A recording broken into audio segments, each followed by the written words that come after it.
完了，俄军最后的希望没了。就在近日呢，根据相关人士的透露，俄罗斯末日将军苏罗维金被扣押了。而在没了他的指挥之后呢，巴赫穆特区域的俄军已经开始崩溃了。那么到底是怎么一回事呢？接下来跟大兵一起来看一下。就在28号晚间，俄国内多个媒体报道称，俄军联合部队副总指挥、俄空天军总司令苏罗维金和数名高级将领被捕。紧接着29号，在俄媒体问到关于普京是否继续信任苏罗维金的问题时，俄总统新闻秘书佩斯科夫对外表示，作为俄军的最高统帅之一，普京总统仍在与国防部和总参谋部的领导进行工作，并宣称关于苏罗维金的问题应当向国防部了解，也就是说，他并未正面回答这个问题。虽然说在29号当天，苏罗维金的女儿对媒体表示，有关苏罗维金被捕的传闻并不真实，声称他没有出什么事儿，没有人逮捕他，大家都在自己的工作岗位上。同时，俄罗斯之春网站也发文称，苏罗维金被关押的传闻纯属谣言，但是该消息却提到了俄军领导层中确实存在正在进行对瓦格纳领导人普里格任关系密切人员的调查，而苏罗维金正是瓦格纳集团背后真正支持普里格任的金主。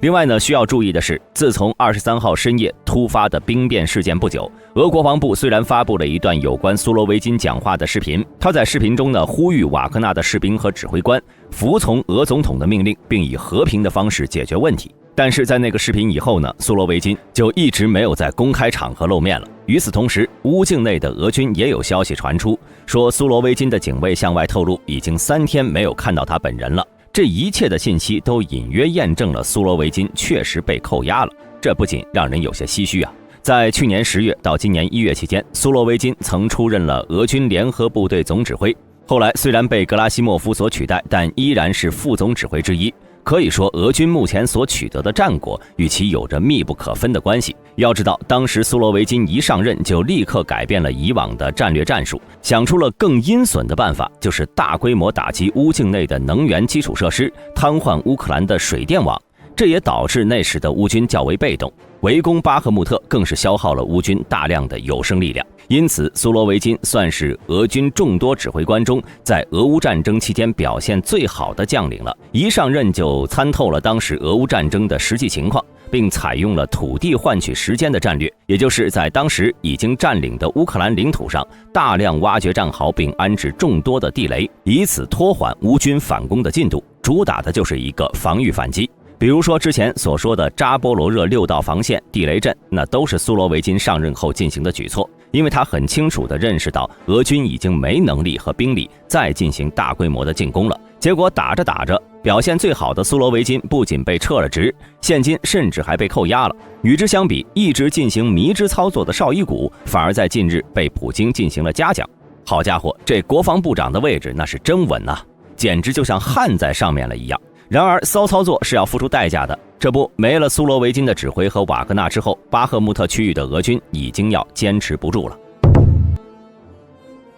就在28号，巴赫穆特方向，乌军再次加大了对南线克列谢耶夫卡和库尔久米夫卡的进攻力度。从网上的视频可以看出，乌军投入了大量火炮压制俄军阵地，期间前线步兵一直在向俄军阵地推进。大兵分析，如果未来几天俄军不投入增援力量，那么有可能在本周末乌军就能收复库尔久米夫卡。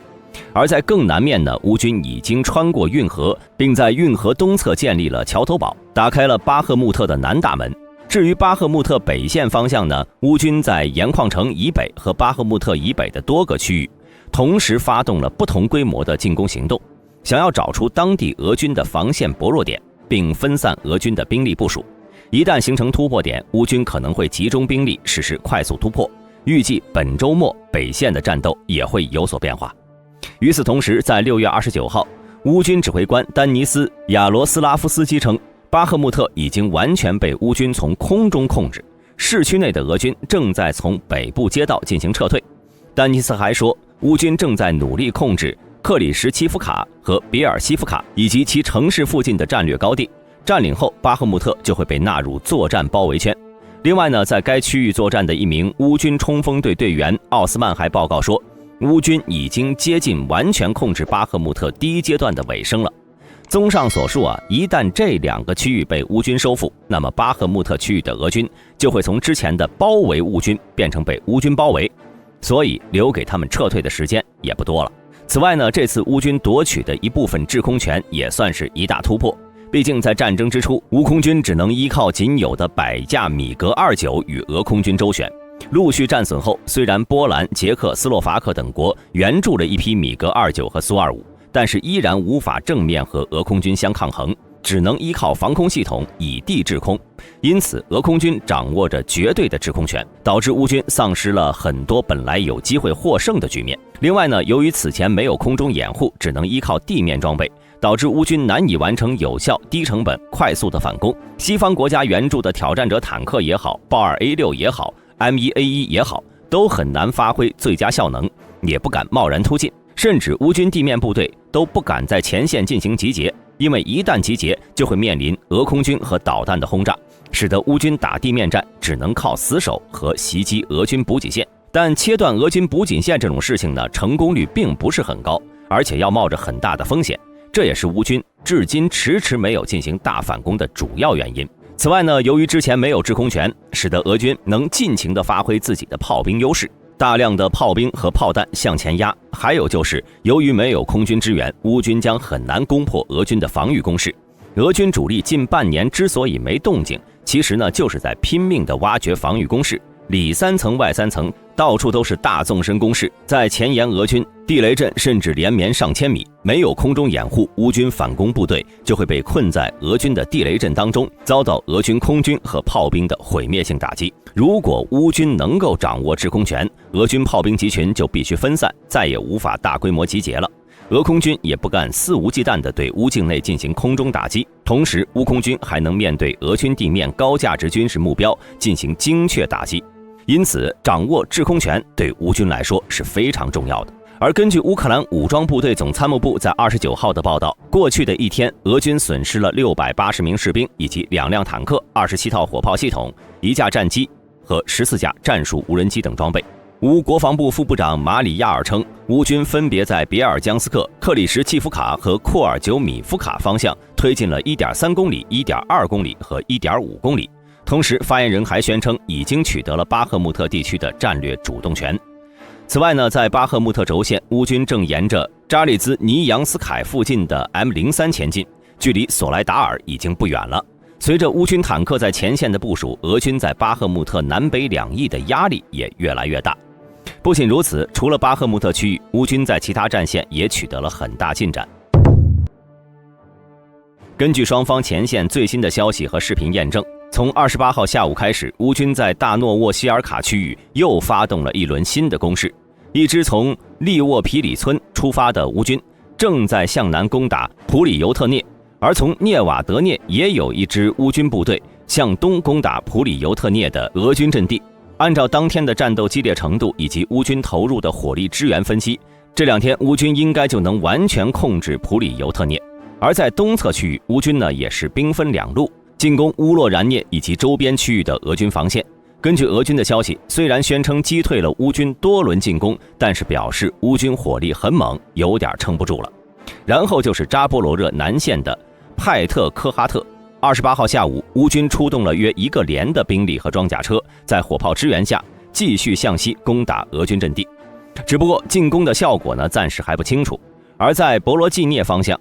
乌军在控制了西侧的高地之后，开始使用迫击炮打击博罗季涅的俄军阵地。期间呢，俄军多次试图夺回西侧高地，但都被乌军击退了。与此同时，在赫尔松战线上，自从上周乌军在安东诺夫斯基桥附近建立桥头堡以来，期间呢，俄军多次组织反击，但是由于乌军在河对岸布置了中程防空系统，导致俄军战机无法进行有效的火力增援，因此反击是基本没有效果。而乌军防御阵地呢，也得到了河对岸火炮的支援，目前仍能够坚守阵地。不仅如此，乌军还在试图沿着大桥下面的通道进行向南推进。可以说，整个俄乌战场上，目前乌军一直都在进行不同规模的反攻行动，并且取得了不菲的战果。其中最重要也是最大的就是巴赫穆特方向，而造成现今这一切的原因就是巴赫穆特区域的俄军指挥和军事素质太差了。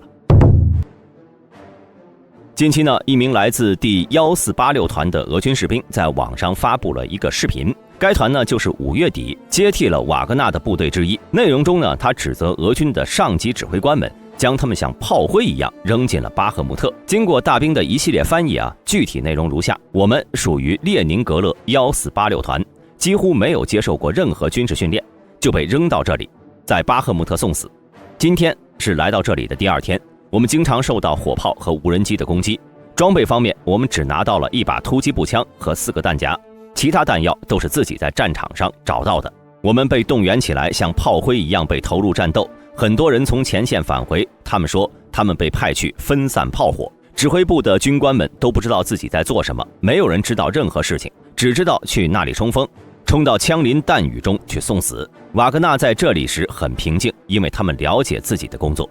我们没有通讯设备，自己花钱买了暴风无线电台，但它一点用处也没有，通讯内容很容易被乌军截获。我们也没有隐蔽通讯的手段，士兵无法与指挥部取得联系，就算是联系上了，也会被告知要坚持到最后。瓦格纳帮了很大的忙，我们认为他们现在甚至愿意回到巴赫穆特，他们会来帮助我们，提供安全保障，军队会继续向前推进。我们所有人都会死在这里，而战友们倾注了如此大的努力和牺牲，夺取的所有阵地也都会全部失去，仅仅在几秒、几小时、几天之内。可以说，这名士兵短短几分钟的视频基本上已经诠释了俄军的表现到底有多差。虽然俄军有着世界上规模最大的军队之一，而且配备了大量现代化先进武器装备，但老式装备依旧占了很大一部分。最重要的是数量还不够，根本无法支持前线俄军作战的需要。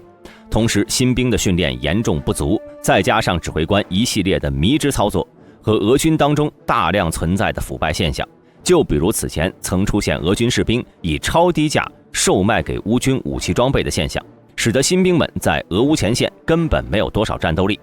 因此，不论是军事素养还是装备指挥方面，俄军都存在巨大的问题，不然也不会将前线士兵当炮灰一样使用了。总结来说，随着乌军在巴赫穆特区域的稳步推进，距离收复该地似乎也已经不远了。最重要的是，既然这次乌军能夺回来一定的制空权，未来就有可能夺回其他战场上的制空权，进一步加大俄军的防御压力。那么大家认为之后的战场局势的发展又将有着哪些改变呢？欢迎在评论区内留言讨论。如果视频中有出错的地方，也欢迎各位指正。今天的视频到此结束，喜欢的朋友请点赞关注，咱们下期再见。